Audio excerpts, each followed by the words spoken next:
So here we are again with another check-in chat with my good friend and colleague, Peter Hatherley-Green, PhD. And today we're going a little bit deeper into the topic of having difficult conversations. Now, Peter, I know you and I have gone through this conversation fairly intensively. And when we have gone through this, most of the things that we aligned on was the avoidance around having difficult conversations, because that seems to be the preference. Am I right? I think you're absolutely right. And I think it's a general problem in the region.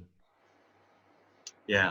Why do you think avoiding difficult conversations is so easy to go with?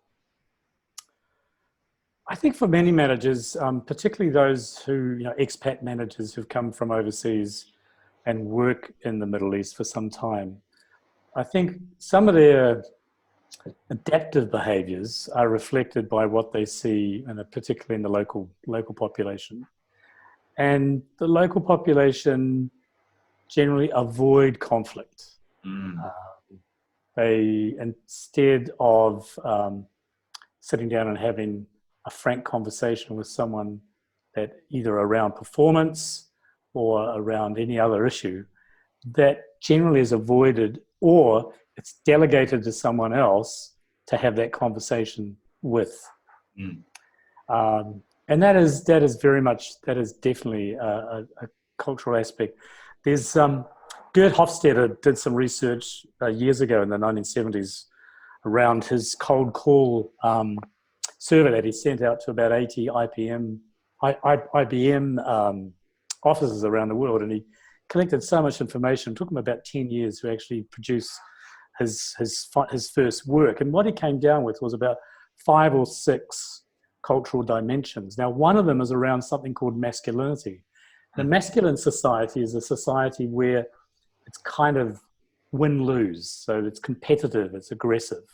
And typical societies that come out like that are Western societies like Australia, South Africa, and to a less extent the UK, America certainly. Whereas other countries are described as more feminine societies, so they tend to look at win-win scenarios. So that comes about through collaboration, through consensus building, through one of the parties or both parties conceding something that from their own argument. Here we have, it's about in between. If we looked at the score for the UAE in terms of the local Arab dimension, they're about in the middle. They're not strongly masculine or strongly feminine, so they are sitting in the middle. But my experience has been that the general feeling here, whether you've got an Arab boss or an expat boss, is people avoid difficult conversations. And I think that whole sort of win-lose or win-win approach is down to mindset.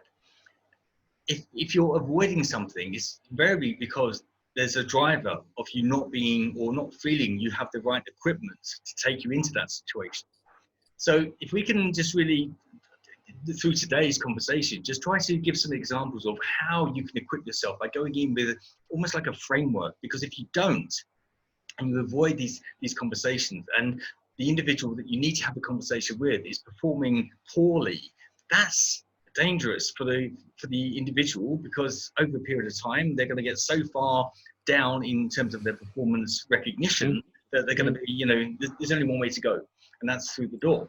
So that's also dangerous for the organization and for the manager and the leader involved, because it shows a lack of skill set. So I think now is the time to really start exploring a framework of going in, and so feeling confident in these situations. Would you agree?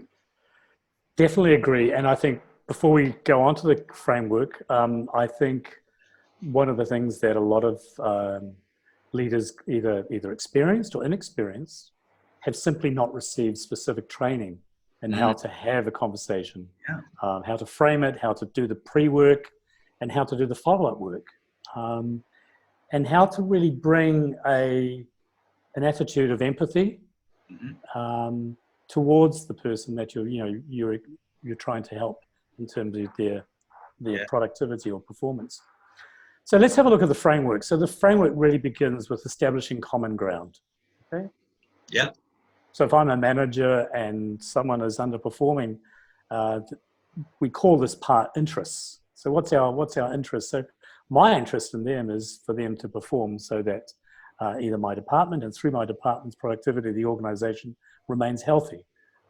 Their interest obviously is in retaining their job, because clearly from my perspective, if they're underperforming and they don't respond to an intervention like such as having a performance conversation, then there's going to be a follow-up from that.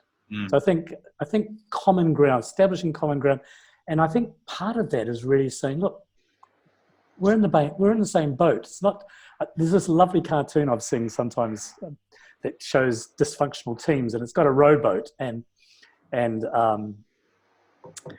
got a rower at one end and a rower at the other, and they're both rowing against each other. And so I think that's correct. What do you think in terms of establishing common ground? I absolutely agree with you. And again, I always say that I firmly believe that nobody gets out of bed in the morning with the intention of going into the workplace and doing a bad job. If they go in and they're not achieving what another person's expectations of them are, there's a conversation to be had. So looking at interest from both parties, I think that's a perfect way to start. Yeah. So I think being very clear, if I'm the manager, just being very clear about why we're having this conversation, how long the conversation will be, and setting some very clear expectations about what I'd like to see happen as a result. So now we're moving into the second part of this framework, which is assumptions. Yeah. And this is me assuming that they know why they're here, and this is them assuming probably the worst, because generally most difficult conversation is always put on the back end of a week, typically on a Thursday afternoon at around 4 o'clock in the old days. Yeah. So if they're having a meeting with their manager at 4 o'clock, opening up that door and going to the office, they are thinking pretty dark thoughts. So one of the things I think as a manager or someone leading this performance conversation is being very clear about declaring that there are no assumptions. So being very clear around communication and asking them, so, why do you think you're here today?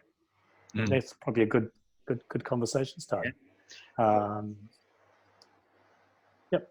A great way to create some self-awareness going on as well.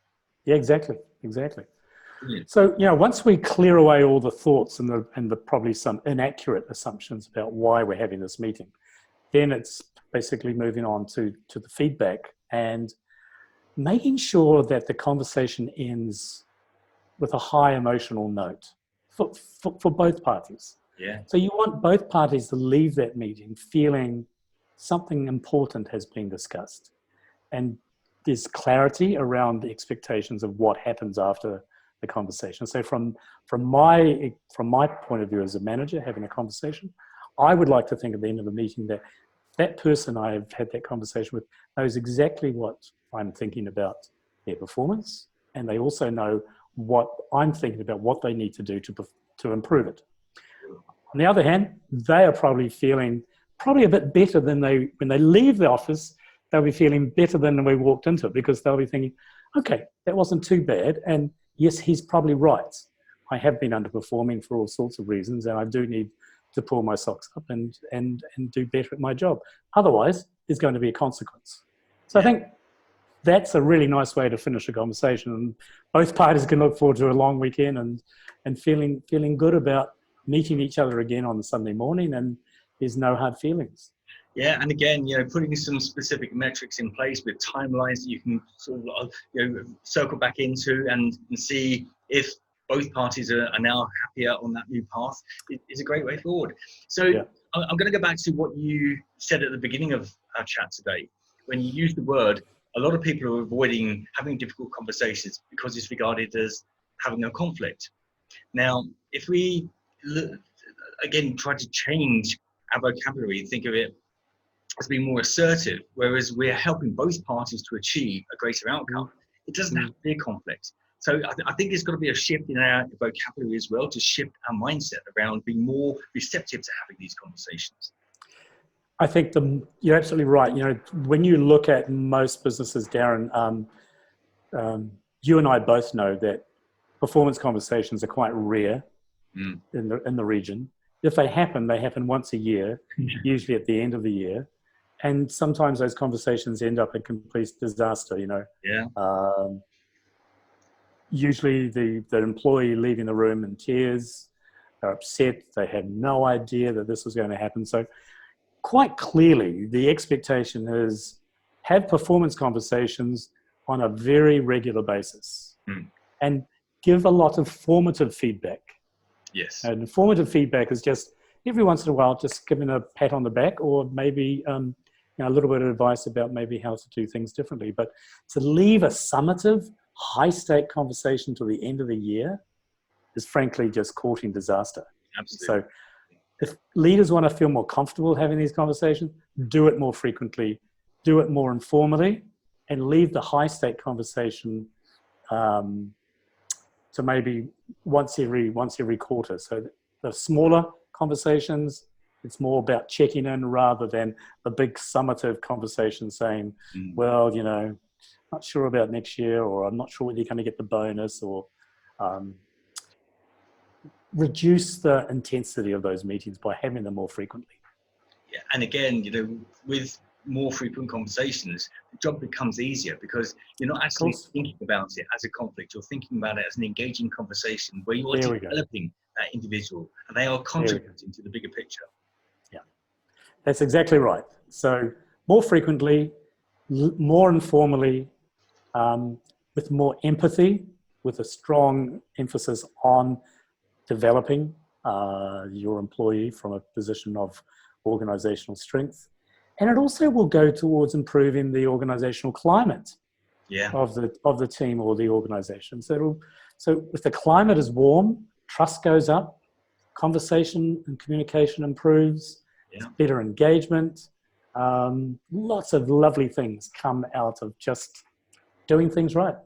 Absolutely. And again, that engagement from other members of the team, because if they see somebody who's underperforming and their assumptions are then coming into play as well, why is that person allowed to get away with that? So that collaboration becomes much, much tighter. Of course. Peter, as always, it's a great pleasure to get on and have a chat with you and look at your perspective and outlooks on things. And I'm looking forward to our next check-in chat.